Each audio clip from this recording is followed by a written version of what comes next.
यही ना बनेगा ना कि मैं आनंद स्वरूप और इन्होंने मेरी ओर पीठ कर ली है इसलिए दुखी है। कह रहे हैं अब कोई तो आप किसी को दुखी देखेंगे तो कहेंगे ना, भगवान क्या कह रहे हैं कि मैं आनंद स्वरूप हूँ, इन्होंने मेरी ओर पीठ कर ली इसीलिए दुखी। अगर मेरे ओर मुख कर लें तो सुखी हो जाएंगे। अब कोई दुखी होता है तो हम लोग उससे क्या कहते हैं? सत्संग चलो। क्या कहते हैं? सत्संग चलो। एक ही बात तो कहते हैं। कोई आपको रोता हुआ दुखी परेशान दिखेगा तो क्या कहेंगे? सत्संग चलो, मतलब गुरु के सम्मुख हो जाओ, सत्संग चलो। अब भगवान कह रहे हैं कोई दुखी है तो क्यों दुखी है? क्योंकि वो मेरे से विमुख हो गया है। मेरे सम्मुख हो जाएगा तो सुखी हो जाएगा। यही तो सोचेगा और क्या सोचेगा। संसार में ज़्यादातर लोग दुखी हैं, सव्यक्ति निष्ठ हैं, होने के कारण अपना धन, अपना भोग, अपना कर्म, अपना शरीर, अपनी परिचयता, इसी पर जो नज़र बंधी है, इसके कारण संसार के लोग दुखी हैं। कह रहे उनकी नज़र सिर्फ अपने पर है, अपने धन, अपने बेटा बेटी, अपना भोग, अपना कर्म, अपना शरीर, अपनी मैं, इसी पर दृष्टि है। इसीलिए संसार में लोग दुखी हैं कि मेरा घर, अब एक पहले सत्संग में आती थी तो नियम से आती थी पूरा, फिर उन्होंने बहुत सुंदर बहुत बड़ा घर बना लिया पूरा रेनोवेट करके। अब उनके पति कहने लगे ये घर छोड़ के तुम नहीं जाओगे, पूरी सारा दिन डस्टिंग करनी पड़ती है, अब घर की रखवाली करनी पड़ती है, तो अब मैं नहीं आ सकती सत्संग में। तो क्या हुआ? तो कह रहे दृष्टि किस पे हो गई? घर पे, पति पे, धन पे, तो सत्संग भी छूट गया। तो कह रहे हैं मनुष्य क्यों दुखी है? क्योंकि उसकी दृष्टि भोग पे, कर्म पे, शरीर पर लगी हुई है, इसलिए दुखी है। जरा सामने वाले पर जाने दो ना, नज़र जो मंद मंद मुस्कुरा रहा है टेढ़ी टांग वाला है। कह रहे हैं अपने धन से, अपने घर वालों से, अपने बेटा बेटी से दृष्टि हटा के जो टेढ़ी टांग वाला है उस पर दृष्टि जाने दो ना। टेढ़ी टांग वाला कौन है? कन्हैया। हाँ, उस पर दृष्टि जाने दो। टेढ़ी टांग वाले को आप जानते हैं ना, बांके बिहारी, त्रिभंग ललित, भंग कमर, भंग चिबुक, भंग पाँव। मतलब पाँव कैसे हैं उनके? 3 जगह से टेढ़े फिर भी ललित। कह रहे 3 जगह से टेढ़े हैं, बांके बिहारी फिर भी ललित। ये बांके बिहारी हैं, मंद मंद मुस्कान, आँखों में प्रेम, भौहें में अनुग्रह क्या है? तीर हैं, बाण है, बाण। आंखें कितनी बड़ी बड़ी हैं बांके बिहारी की, देखिए। तो कह रहे हैं बाण है, बाण। आंखें क्या हैं? कितना अनुग्रह भरा हुआ है, कितना प्रेम है उनकी आंखों में। वे संपूर्ण सौंदर्य का आधार हैं। वक्षस्थल जिस पर लक्ष्मी विलास करती हैं, श्रीवत्स है, जिसका रोम रोम पुकारता है आओ आओ, सुख चाहते हो तो मेरे पास आओ। भगवान जो है बांके बिहारी जो है, उनका अंग अंग पुकारता है सुख चाहते हो तो मेरे पास आओ। ऐसी गुरु कहते हैं, सुख चाहते हो, शांति चाहते हो, आनंद चाहते हो, प्रेम चाहते हो तो सत्संग में आओ। हाथ हिलता है तो कहता है हमारे पास आओ। कह रहा बांके बिहारी का हाथ हिलता है तो कहता है मेरे पास आओ। आँख हिलती है तो कहता है हमारे पास आओ। ऐसी ऐसी आँखें हिलती हैं, कहते हैं हमारे पास आओ। भौहें हिलती हैं तो कहती हैं हमारे पास आओ। मतलब उनका हर अंग कह रहा है, भगवान हमसे कह रहे हैं मेरे पास आओ। मेरे पास आओगे, संसार से दृष्टि हटाओगे तो तुम्हें सुख ही सुख मिलेगा, आनंद ही आनंद मिलेगा, प्रेम ही प्रेम का अनुभव होगा। संसार से दृष्टि हटाकर मेरी तरफ दृष्टि करो। भौहें हिलती हैं तो कहती हैं हमारे पास आओ। आमंत्रण करने वाला देवता है, ये निमंत्रण देने वाला देवता है। कह रहे बांके बिहारी कौन है? निमंत्रण देने वाले देवता हैं। देखिए बांके बिहारी में क्या भीड़ होती है, कितने लोगों को निमंत्रण देते हैं, है ना, ठसाठस भीड़ होती है। ये देवताओं को तो निमंत्रण देना पड़ता है। और हे राम जी महाराज, एक दिन रथ पर बैठकर हमारे घर पधारना। राजकुमार आपका स्वागत है। बोले राम जी को तो निमंत्रण देना पड़ता है कि राम जी आप हमारे घर आना, रथ पर बैठकर आना। और ये जो आँखों से निमंत्रण दे, होठों से निमंत्रण दे, दांतों से निमंत्रण दे, उंगली से निमंत्रण दे, मुंह पर बजाकर पाँव से निमंत्रण दे, कमर हिला के किंकड़ी से निमंत्रण दे, हाथ हिलाकर कंगन से निमंत्रण दे। कह रहे हैं उनका हर आभूषण निमंत्रण दे, बांसुरी से निमंत्रण दे, अपनी गंध से निमंत्रण दे, रूप से निमंत्रण दे, रस से निमंत्रण दे। ये तो सारी दुनिया को मानो अपने पास बुलाना चाहते हैं। बांके बिहारी जो है सारी दुनिया को, ऐसे गुरु जो है सारी दुनिया को अपने पास बुलाना चाहते हैं कि सब सुखी हो जाए, सबको शांति मिले, सबको आनंद मिले, सबका दुख दूर हो। ये संसार के बिछड़े हुए लोग, ये विरही लोग, ये दुखी लोग संसार के विषयों से प्रेम करके दुखी हो गए। कह रहे जो विरह है मन में लोगों के, क्यों दुखी हैं? संसार से की तरफ दृष्टि है। जैसे ही हम देखिए दूसरे की तरफ दृष्टि करते हैं, दादा भगवान ने कहा अदर इज हेल, दूसरा देखना नरक है। जैसे ही दूसरे की तरफ दृष्टि करते हैं, इसने मुझे प्रेम नहीं दिया, इसने मुझे मान नहीं दिया, इसने मेरी तरफ देखा नहीं, इसने मुझे बुलाया नहीं, इसने ये नहीं किया, आप दुखी हो जाएंगे। और आप भगवान की तरफ देखेंगे तो भगवान तो सबको बुला ही रहे हैं, सबसे प्रेम कर ही रहे। उनके दुख का निवारण के लिए परम कृपालु, ये करुणा वर्णाल्य, ये करुणा ऋण नैन हृदय में करुणा लिए और करुणा के कारण आंखें लाल लाल किए। कहने बांके बिहारी की करुणा के कारण आंखें लाल लाल है। इतना प्रेम है उनकी आंखों में, इतना प्रेम है कि आंखें उनकी लाल लाल हो गई हैं कि कैसे न कैसे ये लोग मेरे पास आ जाए तो इनका दुख दूर हो जाए। आंखें लाल लाल किए पुकार पुकार आमंत्रण दे रहे हैं, निमंत्रण दे रहे हैं, आओ आओ आओ। ये निमंत्रण देते हैं, लो। तुम्हें गंध चाहिए तो गंध लो, तुम्हें सुगंध चाहिए तो सुगंध लो, रस चाहिए तो रस लो, रूप चाहिए तो रूप लो, स्पर्श चाहिए तो स्पर्श लो, शब्द चाहिए तो शब्द लो, दिल चाहिए तो दिल लो, दिमाग चाहिए तो दिमाग लो, कुछ ना चाहिए तो हमें ले लो।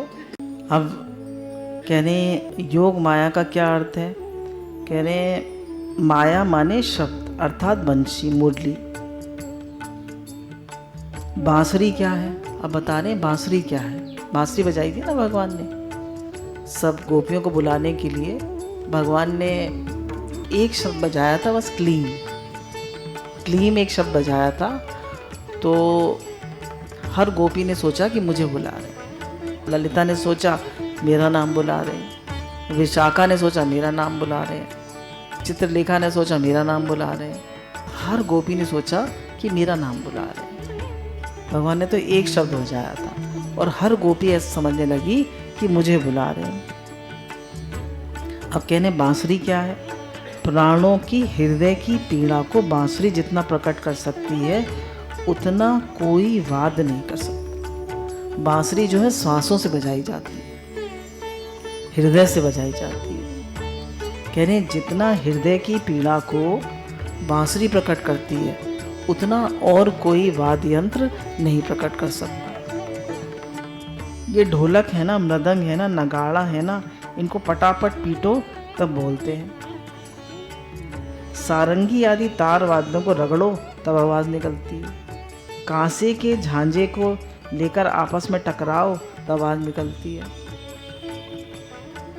परंतु टकराने का नाम प्रेम नहीं है ना। ऐसे टकरा टकरा के बजाओ, उसका नाम प्रेम नहीं है। घिसने का, रगड़ने का नाम प्रेम नहीं है। अरे बाजा तो वह है जो अपनी सांसों से, प्राण वायु से बजाया जाए। कह रहे बांसुरी तो सांसों से बजाई जाती है, तो प्रेम तो वो है जो श्वासों से उस प्रेमी को पुकारा जाए। श्वास श्वास सुमरो गोविंदा, मन अंतर दी उतरे चिंता। अरे बाजा तो वह है जो अपनी सांसों से, प्राणवायु से बजाया जाए, इसको बांसुरी बोलते हैं। अधरा अमृत पान करे, अधरों से बजाया जाता है ना, सांसों से बजाया जाता है। श्री बल्लभाचार्य महाराज जी कहते हैं कि श्री कृष्ण अपने आनंद को बांसुरी द्वारा गोपियों में स्थापित करते हैं। अपने आनंद को, अपने प्रेम को बांसुरी के द्वारा गोपियों में स्थापित करते हैं। योग माया शब्द बांसुरी उठाई और बरसा दिया आनंद। इसमें डूब जाओ। वंशी के लिए वैष्णव लोग 4 बात कहते हैं। अब वंशी को देखिए एक्सप्लेन कर रहे हैं। वंशी का एक स्वरूप तो है आचार्य, गुरु। वंशी के इन्होंने 3-4 अर्थ बताए हैं। उनका पहला अर्थ वंशी का है गुरु, माने आचार्य। गुरु भी तो शब्द ही देते हैं, गुरु भी तो शब्द ही देते हैं। एक बार सच्चा गुरु मंत्र कान में दे दे तो उसे छोड़ा नहीं जा सकता। कहते एक बार सच्चे गुरु मिल जाए और वो हमें मंत्र दे दे तो छोड़े नहीं जा सकते। हमारे मित्र तो वंशी जो है इसका एक रूप गुरु भी है। भगवान की बंसी गोपियों को आकृष्ट करती है। इसका अर्थ ये होता है कि आचार्य अपने हृदय में जो भगवत भक्ति है वे शिष्यों को अपने मुखार विंद से शब्द द्वारा उसके हृदय को भगवान की ओर खींचता है। आचार्य है वंशी। कह रहे गुरु क्या करते हैं कि जो उनके हृदय में भगवत भक्ति है वो अपने शब्दों द्वारा भक्तों में भी स्थापित करते हैं, है ना। जो उनके हृदय में भगवत भक्ति है वो भक्तों में भी भगवान के प्रति प्रेम कराते हैं भगवान से। तो एक अर्थ ये होता है वंशी का, गुरु। दूसरे वंशी माने होता है सखी सहेली। दूसरा वंशी का क्या अर्थ होता है? सखी सहेली। पूर्वी भाषा बहुत मीठी होती है, आप लोग उससे परिचित नहीं हैं। जैसे कोकिल शब्द है तो हिंदी में इसको कोयल बोलते हैं। कोकिल शब्द को हिंदी में कोयल बोलते हैं, लेकिन पूर्वी भाषा में कोयल से संतोष नहीं होता, कोयलर बोलते हैं। देखो कितना मीठा हो गया। हिंदी में जो सहेली शब्द है वह संस्कृत में सहचरी शब्द हो आया, च गायब हो गया तो सहेली बन गया। हिंदी में सहेली कहते हैं ना, किंतु पूर्वी में सहेली से संतोष नहीं होता, सहेलर बोलते हैं। पूर्वी में सहेलर बोलते हैं। ये मीठी क्या है? जनकपुरी भाषा है, शब्द में मिठास आ गई, शब्द में अमृत पड़ गया। तो ये वंशी सहेलर है। सखी है राधा रानी, तो कृष्ण के पास पहुंचने में जो मदद करती है वह कौन है? कि वह सखी है, वह वंशी है। कह रहे हैं कृष्ण के पास पहुंचने में जो मदद करे वो कौन है? वो सखी है हमारी। तो बंसी क्या है? पहले गुरु बताया बंसी को, फिर क्या बताया? सखी बताया। गुरु भी वंशी है, सखी भी वंशी है। माने जो समान प्रेम करने वाले भक्त लोग हैं वे सखी हैं। कह रहे जो आपस में प्रेम करते हैं वो सब, भगवान से जो प्रेम करते हैं वो सब सखी हैं। तीसरे इस वंशी सखी का रूप क्या है? तो कहते हैं वंसुरी अन्य सखियों की तरह श्री कृष्ण का अधरामृत पान करती है। कह रहे वंशी क्या करती है? कृष्ण का अधरामृत पान करती है। लोग कहते हैं भैया वंशी तूने क्या किया कि तू कृष्ण का अधरामृत पा रही है? तो बोली पहले मैं खोखली हुई, फिर मेरे अंदर छेद करे गए, मैंने सब सहन किया। कैसे लगी तू कृष्ण के होठों से? तो बोला जितना भी अंदर तुम्हारे भरा पड़ा है संसार, राग, द्वेष, इच्छा, अहंकार, काम, क्रोध, पहले उसे निकालो। और फिर छेद करे, सब सहन किया उसने, सब कुछ तो भगवान के होठों से लगी। फिर तुम्हारे अंदर से क्या निकलेगी? भगवान की बात निकलेगी, कृष्ण की आवाज़ निकलेगी, गुरु की आवाज़ निकलेगी। चौथा वंशी का रूप क्या है? कहा वह प्यार है जिसकी गोद में राधा कृष्ण दोनों खेलते। पूरा चौथा अर्थ क्या है वंशी का? कि वह प्यार है जिसकी गोद में राधा कृष्ण दोनों खेलते हैं। तो देखो वंशी हित तक पहुंचाती है। कृष्ण के मन में राधा रानी का हित करने का जो चाव है और राधा रानी के मन में कृपण का हित करने का जो चाव है, इस चाव को बोलते हैं वंशी। ये हित है। कह रहे राधा रानी के मन में है कि कृष्ण को कैसे सुख मिले, और कृष्ण के मन में राधा रानी को कैसे सुख मिले। तो ये दोनों के मन में जो हित का भाव है उसको बोलते हैं वंशी। जब कृष्ण के प्रेम में राधा और राधा के प्रेम में कृष्ण दोनों जब बेसुध हो जाते हैं तो वहाँ दोनों के सुख का संबोध होता है। राधा रानी और कृष्ण जी जो हैं जब दोनों के एक दूसरे के प्रेम में बेसुध हो जाते हैं तो उसको बोलते हैं संबोध, उसको हित तत्व बोलते हैं। अज्ञात दिशा में सुख नहीं रहता। कह रहे हैं अज्ञात दिशा में सुख भी भूल जाता है, वहाँ तो सिर्फ प्रियतम और प्रेमी रह जाते हैं। वहाँ सुख क्या मतलब, वो तो बस आनंद है। वहाँ तो सुख ज्ञात रहना चाहिए। चित हो तो सुख मालूम पड़े। बोले चित हो तो सुख मालूम पड़े, अब चित ही नहीं रहा, अपनी मैं को ही भूल गए, तो वहाँ कह रहे हैं वहाँ तो सिर्फ प्रेमी प्रेम रह गया। सुषुप्ति में भी चेतन नहीं होता तो सुख कैसे मालूम पड़ता है? तो जब कृष्ण राधा में और राधा कृष्ण में लीन हो गए, उस समय दोनों को जो सुख संबोध है उसको हित तत्व बोलते हैं, यही वंशी है। कह रहे जब राधा कृष्ण में लीन हो गए और कृष्ण राधा में लीन हो गए, तो वो जो सुख से भी ऊपर जो बात है उसका जो अनुभव होता है उसको बोलते हैं वंशी। क्या है अब देखिए, रंतुम मनश्चक्रा योग माया उपाश्रते। अब एक दूसरा भाव देखो, इसका योग माया माने राधा रानी। एक योग माया का मतलब होता है राधा रानी। जब रास करने का बिल्कुल निश्चय हो गया, तब भगवान ने सोचा यदि राधा रानी अनुकूल नहीं होंगी तो रास नहीं हो सकता। अगर राधा रानी अनुकूल नहीं होंगी, वो साथ में नहीं रहेंगी, तो रास नहीं हो सकता। अतः माने राधा रानी का आश्रय लिया। अब कृष्ण ब्रह्मा के आश्रय हैं, ब्रह्मा के आश्रय कृष्ण, शंकर के आश्रय कृष्ण, इंद्र के आश्रय कृष्ण, संपूर्ण जगत के आश्रय कृष्ण, अनंत कोटि ब्रह्मांड के आश्रय कृष्ण। आप लोग कृष्ण बोलते जाइए। संपूर्ण जीवों के आश्रय, सबके आश्रय भगवान होने पर भी रास करना हुआ तो बोले बाबा अकेले काम नहीं बनेगा। जब तक राधा रानी रास के लिए तैयार नहीं होंगी, गोपियों के साथ रास करने की स्वीकृति नहीं देंगी, स्वयं 16 श्रृंगार करके उसमें नहीं शामिल होंगी, तब तक रास बनेगा नहीं।